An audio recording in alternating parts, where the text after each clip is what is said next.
Naka-experience na ba kayo ng Dali Delivery Van sa kalsada? Yung overtake dito, singit doon, parang walang bukas. May nabalitaan pa nga tayo sa San Luis, Batangas daw, may Dali Van na bumangga sa bahay. Unconfirmed pa yung report, pero kung totoo, nakakatakot.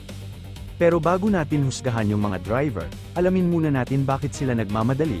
Number 1, sahod. Base sa Indeed, ang Dali Delivery driver nasa 795 pesos per day ang average, daily rate yan, hindi bayad per parcel.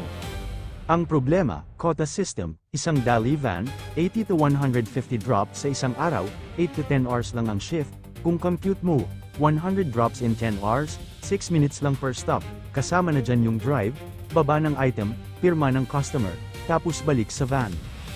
Tapos may cut-off pa sa warehouse, kapag late ka magbalik, damay yung next batch kinabukasan, may performance metrics pa, lagi kang late, possible hindi ka na ma-renew sa trabaho, kaya kahit gustong magminor ni Kuya Driver, hindi pwede, oras katumbas ng pera, oras katumbas ng trabaho, pag hindi mo hinabol, ikaw ang mawawalan.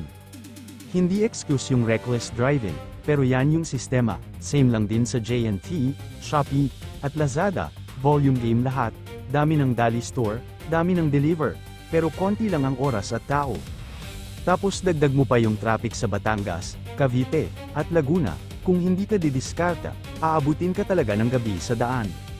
Balik tayo sa balita sa San Luis, kung totoo man na may bumangga sa bahay, baka resulta na rin yan ng pagod, pressure, at kota, hindi natin gine-justify yung aksidente, pero sana maging wake-up call ta sa Dali Management. Kung may taga San Luis dito na may CCTV ng incident, paki-comment, para malaman natin yung buong kwento. Sa mga Dali driver, saludo kami sa sipag nyo, pero mga boss, mas mahal ang buhay kaysa sa kota, mas okay nang malate yung grocery kaysa malate ka na sa pamilya mo. Sa Dali Everyday Grocery naman, baka pwede i-review yung safety at quota system, magdagdag ng tao, magdagdag ng van, o bawasan yung drops per route, kasi sa huli, pag na-aksidente, hindi lang driver ang talo, pati brand nyo, pati kaming mga nasa kalsada. Ikaw, ano masasabi mo? Tama ba na ganito yung sistema?